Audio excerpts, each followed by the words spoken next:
Friends, Valentine's day आते ही सबसे पहले चीज़ जो हमें याद आती है वो है केक। तो आज मैं आपके लिए चॉकलेट केक की बहुत ही आसान सी रेसिपी लेकर आई हूँ और इसकी आइसिंग भी हम घर पे रखी हुई सिंपल चीज़ों से ही करेंगे। और ये केक जब आप अपने किसी खास के लिए बनाएंगे ना, तो वो आपकी तारीफ़ करते नहीं थकेंगे। और इस रेसिपी में मैं आपको बहुत सारी टिप्स और ट्रिक्स भी दूंगी जिससे आपका केक सुपर सॉफ्ट और मॉइस्ट बनेगा। तो चलिए बिना देर की रेसिपी स्टार्ट करते हैं। सुपर सॉफ्ट चॉकलेट केक बनाने के लिए सबसे पहले मैंने यहाँ पर लिया एक बोल और बोल के ऊपर मैं रखूँगी एक छन्नी और इसमें हम जो है अपने सारे ड्राई इंग्रेडिएंट्स को छान लेंगे। तो यहाँ सबसे पहले मैंने लिया है 1 कप मैदा यानी कि रिफाइंड फ्लोर और अब हमें चाहिए 1/4 cup cocoa powder. Chocolate cake बनाना है तो कोको पाउडर तो मस्ट है। तो और अब मैं इसमें डालूँगी 1 चुटकी भर नमक। कोई भी आप मीठी चीज़ के अंदर 1 चुटकी अगर नमक देंगे ना तो उसका स्वाद बहुत ज़्यादा बढ़ जाता है। तो अब मैं यहाँ पर डाल रही हूँ 1 टीस्पून बेकिंग पाउडर। अब इन सब चीज़ों को हम अच्छी तरह पहले छान लेंगे। अभी हम यहाँ पर बेकिंग सोडा का यूज़ नहीं करेंगे, उसका यूज़ मैं लास्ट में करूँगी। तो मैं इसे अच्छी तरह से छान लेती हूँ और थोड़े बहुत जो दाने रह जाते हैं उसे इस तरह से स्पून से हम निकाल लेंगे। तो अब इन सब चीज़ों को ड्राई इंग्रेडिएंट्स को हम अच्छी तरह से पहले मिक्स कर देते हैं। और अब हमें क्या करना है, नेक्स्ट स्टेप हमारा होगा पहले केक टिन रेडी करना। तो यहाँ पर मैंने केक टिन लिया, उसे मैं तेल लगाकर ग्रीस कर देती हूँ और केक टिन के बॉटम में मैं एक बटर पेपर को इस तरह से सर्कल से काट कर ये भी रख देती हूँ और इसके ऊपर से हम एक बार फिर से इसे ऑयल लगाकर इसे ग्रीस कर लेंगे। अगर आपके पास बटर पेपर नहीं है तो आप सिंपल ऑयल लगा के मैदा से डस्ट कर ले और जो भी एक्स्ट्रा मैदा हो उसे निकाल दें। तो हमारा केक टिन रेडी हो गया है। तो अब हम इसमें अपने सारे वेट इंग्रेडिएंट्स को रेडी करेंगे। तो सबसे पहले यहाँ पर मैंने लिया है 1 कप पिसी हुई चीनी और अब मैं यहाँ पर डालूँगी 1 कप फ्रेश दही। ये घर का ताज़ा जमाया हुआ दही है। आप कोई भी चीज़ डायरेक्ट फ्रीज से निकाल कर ना डालें, पहले उसे नॉर्मल टेम्परेचर में आने दें, फिर आप उसका यूज़ केक में करें। और अब मैंने यहाँ पर लिया है 1/4 कप रिफाइंड ऑयल यानी कि 1/4 रिफाइंड ऑयल। और तेल आप ऐसा लें जिसमें कि कोई तेज़ खुशबू ना हो, जैसे कि सोयाबीन ऑयल आप ले सकते हैं। और अब मैं यहाँ पर डाल रही हूँ 1 टीस्पून वनीला एसेंस। अब इन सब चीज़ों को हम अच्छी तरह से मिक्स कर देंगे और इसे कम से कम 4 से 5 मिनट के लिए अच्छी तरह बीट करेंगे एक ही डायरेक्शन में, ताकि बहुत ही इसका क्रीमी टेक्सचर बन जाए। ये देखिए मैंने 4 से 5 मिनट हो गए और मैंने इसे अच्छी तरह से बीट कर लिया है। आप चाहे तो इलेक्ट्रिक बीटर का भी यूज़ कर सकते हैं या फिर मिक्सर ग्राइंडर में डालकर भी आप इसे बीट कर सकते हैं। तो अब मैं यहाँ पर जो हमने केक का फ्लोर रेडी करके रखा था, सारा चॉकलेट मैदा मिक्स करके जो छान कर रखा था, वो अब हम इसमें थोड़ा थोड़ा करके डालते जाएंगे और इसे मिक्स करते जाएंगे। एक साथ सारा हम नहीं डालेंगे, थोड़ा थोड़ा डालते जाएं और मिक्स करते जाएं, नहीं तो इसमें लम्प्स पड़ जाएंगे। ये देखिए इस अच्छी तरह से एक ही डायरेक्शन में आप धीरे धीरे घुमाते जाएं और ये अच्छी तरह से मिक्स हो जाएगा। तो ये देखिए हमारा बहुत ही अच्छे से मिक्स हो चुका है केक का बैटर। बिल्कुल इस तरह का कंसिस्टेंसी होनी चाहिए, ना बहुत ड्राई ना बहुत ज़्यादा रनी।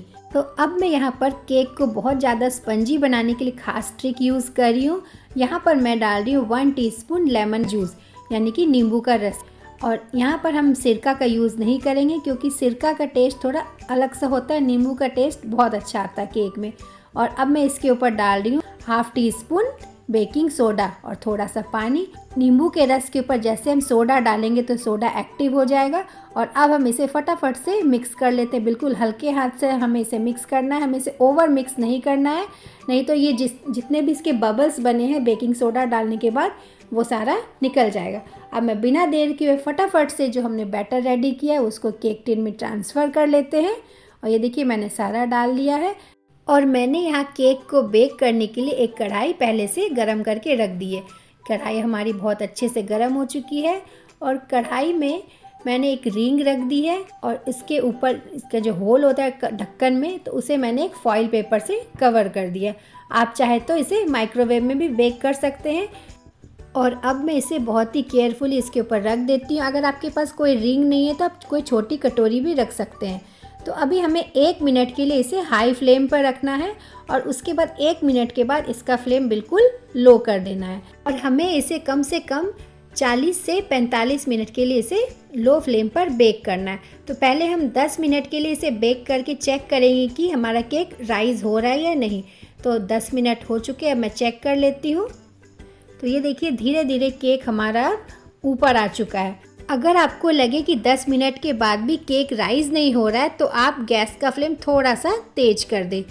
तो ये देखिए, अब हमें इसे ऐसे ही रहने देना है और कम से कम 45 मिनट के लिए इसे कुक करना है। तो देखिए 45 मिनट हो चुके हैं और हम चेक कर लेते हैं। ये देखिए ऊपर से केक अच्छी तरह से पक चुका है। तो एक बार मैं टूथपिक से चेक कर लेती हूँ और ये देखिए हमारी टूथपिक जो है पूरी क्लीन निकली। इसका मतलब केक हमारा अच्छी तरह से बेक हो चुका है। तो अभी हम केक को ठंडा होने के लिए रहने देंगे, उसके बाद हम इसे डीमोल्ड करेंगे। गर्म में हमें नहीं निकालना, नहीं तो केक हमारा टूट सकता है। तो इस तरह से ठंडा हो गया है केक हमारा। तो अब इसे हल्के से नाइफ से चारों तरफ से एक बार मैं घुमा लेती हूँ ताकि ये साइड से भी छोड़ दे। और अब हम एक प्लेट रखकर इसे इस तरह से उल्टा कर लेते हैं और हल्का सा टैप कर लेंगे, जिससे कि केक हमारा आसानी से निकल जाए। और ये देखिए बहुत ही आसानी से केक हमारा निकल चुका है। इसके ऊपर जो हमने बटर पेपर लगाया था उसे मैं रिमूव कर देती हूँ। तो लीजिए फ्रेंड्स, हमारा चॉकलेट स्पंज केक बिल्कुल तैयार है और अब हम इसकी आइसिंग करेंगे बहुत ही सिंपल चीज़ों से। तो यहाँ पर मैंने 3 डेयरी मिल्क की चॉकलेट ली है और उसमें मैंने 2 चम्मच घर की मलाई डाली है और 2 चम्मच बटर डाला। इन सबको डालकर मैंने डबल बॉयलर में बस चॉकलेट को मेल्ट कर दिया और हमारा चॉकलेटी सिरप बिल्कुल तैयार है आइसिंग के लिए। तो मैंने इसके ऊपर सारा डाल दिया और अब नाइफ़ या चाकू की हेल्प से इसे चारों तरफ फैला लेंगे और बाद में हम इसे जो साइड में गिर गए उसे हम क्लीन कर लेंगे। तो लीजिए फ्रेंड्स, हमारा चॉकलेटी केक बिल्कुल रेडी है। इसे हम थोड़ा सा और डेकोरेट कर लेते हैं। तो यहाँ पर मैंने चॉकलेट बॉल्स का यूज़ किया और डेयरी मिल्क के चॉकलेट शॉट्स होते हैं ना, बस उसे सिंपल इस तरह से डेकोरेट कर दिया। और अब मैं इसे 1 घंटे के लिए फ्रीज़ में रख देती हूँ ताकि इसके जो हमने आइसिंग की है वो अच्छी तरह से सेट हो जाए। तो लीजिए फ्रेंड्स, 1 घंटा हो चुका है, निकाल लिया है मैंने और अब मैं इसे कट करके दिखाती हूँ। ये देखिए फ्रेंड्स, कितना सॉफ्ट और कितना मॉइस्ड है। आपको काटने से ही पता चल रहा होगा कि ये कितना सॉफ्ट केक बनाना। और हमने इसके अंदर कोई शुगर सिरप वगैरह यूज़ नहीं किया, सिंपल सी आइसिंग की है। और ये देखिए हमारी चॉकलेट पेस्ट्री तैयार है। बिल्कुल लग रही है ना बिल्कुल मार्केट जैसी चॉकलेट पेस्ट्री, कितना स्मूथ और कितना शाइनी है। तो फ्रेंड्स, मैं उम्मीद करती हूँ आपको ये मेरी चॉकलेट केक की रेसिपी पसंद आई होगी। तो अगर पसंद आई हो तो प्लीज़ चैनल को सब्सक्राइब करें और वीडियो को लाइक और शेयर करें और कमेंट करके ज़रूर बताएं कि आपको ये मेरी केक की रेसिपी कैसी लगी।